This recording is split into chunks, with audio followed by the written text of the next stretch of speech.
аз хабарҳои нав дар бораи футболбозии тоҷик ҳарф мезанем. Ним ҳимоятгари дастаи мунтахаби Тоҷикистон Амирбек Ҷӯрабоев дар дастаи United City Филиппин бозӣ мекард. Клуби худро иваз намуд. ӯ дар дастаи United City Филиппин дар лиги чемпионҳои Осиё 6 вохӯрӣ гузаронида дар ҳайати ин даста дар 6 бозиаш ба майдон омад. Акнун ин футболбози тоҷик соли оянда дар ҳайати дастаи Кедаҳи Малайзия ҳунарнамоӣ хоҳад кард. Кедаҳ дар чемпионати соли гузаштаи Малайзия миёни 12 даста мақоми 8-умро ишғол кард. Амирбек Ҷӯрабоев дар ҳайати дастаи мунтахаби Тоҷикистон аз соли 2014 ҳунарнамоӣ мекунад ва дар 46 вохӯрӣ иштирок кардааст. дар чемпионати Ҳиндустон 3 нафар футболбозони тоҷик бозӣ мекунанд. Нуриддин Давронов дар ҳайати дастаи Муҳаммедан Калкатта 6 вохӯрӣ анҷом додааст ва ин даста баъди 7 даври бозиҳо дар зинаи 9-уми ҷадвали мусобиқот қарор дорад. дар Ай-лигаи Ҳиндустон боз ду бозингари мо Комрон Турсунов ва Нозим Бобоҷонов низ ширкат доранд. мо наворҳои бозии байни дастаҳои Реали Кашмир ва Трауро пайдо кардем, ки ин бозингарон байни ҳам бозӣ карданд ва ҳарду ҳам гол заданд. Комрон Турсунов аз соли 2020 аст, ки дар дастаҳои Ҳиндустон дар Ай-лига бозӣ мекунад ва ин навбат бори дуюм ба Трау омад. ҳоло ӯ зарбаи кунҷӣ мезанад. бисёр бозигарони дастаи Трау инҷо хеле маҳорати зебо нишон доданд. ҳарду даста имкониятҳои голзанӣ хеле зиёд дошт, вале дар як маврид Комрон Турсунов як зарбае зад, ки бисёр ҳам мувофиқ буд. онро ҳоло мо манзури шумо мегардонем, ки бо гол анҷом ёфт. дақиқаи 30 қоидаро футболбозони Реали Кашмир вайрон мекунанд ва дар натиҷа зарбаи ҷаримавӣ таъин мегардад, ки онро бо як маҳорати олӣ Комрон Турсунов ба самар мерасонад. 1-0 Трау ба сафи пеш баромад. дар майдони Реали Кашмир ин бозӣ сурат гирифт. агар ҳамин тавр назар кунем, ин голи задашуда ҳамагӣ 4 дақиқа дастаи меҳмононро дар сафи пеш нигоҳ дошт. сипас ҳоло як бори дигар ин зебогии зарбаро бубинед. бисёр хуб, хеле дарки хуб кард. аммо Нозим Бобоҷонов инҷо аз муҳофизатгарон хеле хуб гузашт ва инҷо ҳам бо як маҳорати олӣ тӯбро вориди тури дарвозаи Трау кард. Нозим Бобоҷонов дар дастаҳои Регали Тадас, Хуҷанд, дар дастаи Истиқлол, дар дастаҳои зиёде бозӣ кардааст ва имсол бошад ҳоло худро дар Ай-лигаи Ҳиндустон месанҷад. ҳоло бубинед боз гузариши ӯро, ки чӣ гуна голи зебо мезанад. дақиқаи 34 ҳисоб баробар шуд. сипас футболбозони дастаи Трау бори дигар ба сафи пеш мебароянд. ҳоло инҷо ҳамон лаҳза пеши назари мост. Салам Синҳ дар дақиқаи якуми вақти иловашуда меҳмононро ба сафи пеш баровард. агар ба бозиҳои Комрон Турсунов назар кунем, ӯ дар вохӯрӣ бо Нана як тӯб зад. дақиқаи 75 бо Нерока ҳам як пеналтиро назад. сипас Чириниди Декани инҷо бозие буд, ки футболбозони дастаи Реал Кашмир ғалаба карданд. Нозим Бобоҷонов як гол зад ва ҳамчунин Комрон Турсунов дар ин вохӯрӣ дигар ҳам гол задааст. шумораи голҳояш ба 4 адад расиданд.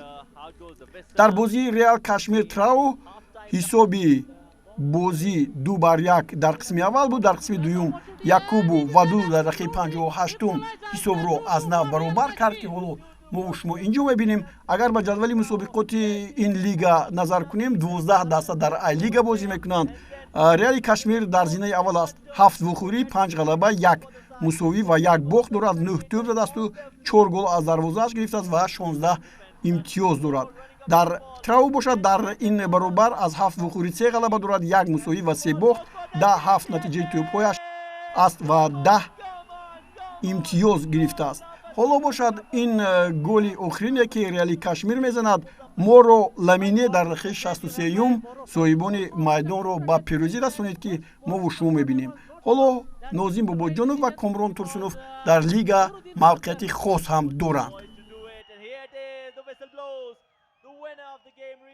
Такого еще не было. Формула 55 дает старт самой масштабной акции и разыгрывает для тебя 255 тысяч самани и дополнительные денежные призы. Розыгрыш проходит с 18 ноября по 18 декабря 2022 года. Только на сайте formula55.tj. Участником акции может стать каждый. Подробную информацию о мега-акции можно узнать на сайте formula55.tj или по номерам 5500. Наслаждайся футболом и не упусти возможность выиграть 255 тысяч самани. Спеши участвовать!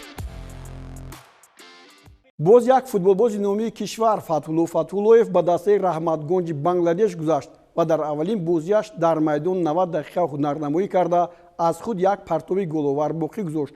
бозингари беҳтарини соли 2017 Тоҷикистон Фатҳулло Фатҳуллоев метавонад яке аз бозингарони беҳтарини ин даста гардад, зеро бозиаш ба сармураббии даста Аҳмад Бабу писанд омадааст. дар вухӯрӣ бо дастаи Шайх Ҷамол дар дақиқаи 52 паси ӯро Метчели бразилиягӣ ба тӯри дарвозаи мизбонон Шайх Ҷамол зада ҳисобро баробар кард. ин бозӣ бо нишондоҳи 2-2 мусовии ҷамъбаст гардид.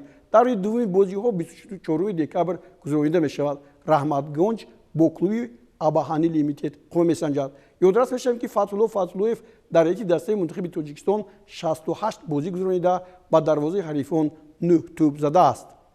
муҳофизатгари номии кишвар Ваҳдат Ҳанонов ки дар ҳайати дастаи Персиполиси Эрон қарор дорад, алҳол дар мавсими нав дар ҳайати ин даста ба майдон наомадааст. Персиполис баъди 11 давр бо 7 ғалаба, 3 мусовӣ ва 1 бохт бо 24 имтиёз дар садри ҷадвали Лигаи бартарии Эрон қарор дорад. эҳсони панҷшанбе ки дар ҳайати дастаи Зубоҳан бозӣ мекард, аз 10 бозии имконпазир дар 5 вохӯрӣ ба майдон омад ва аз 1 январи соли равон ба дастаи дигар хоҳад гузашт. гумон меравад ки ӯ аз нав ба чемпионати Ӯзбекистон бармегардад ва дар ҳайати нефтчӣ ҳунарнамоӣ хоҳад кард. бозингари дигари мо Шеридин Бобоев ки дар ҳайати санъати нафти Эрон ҳунарнамоӣ мекунад, аз 10 вохӯрӣ дар 7 ба майдон омада 482 дақиқа дар майдон буд ва 1 гол ҳам задааст. алҳол дар Лигаи бартари Эрон ӯ ҳузур дорад ва мавқеашро мо дар мавсими нав намебинем. санъати нафт ҳамагӣ 1 ғалаба ва 3 мусовӣ дошта дар ҷадвали мусобиқоти Лигаи бартари Эрон дар зинаи охир қарор гирифтааст.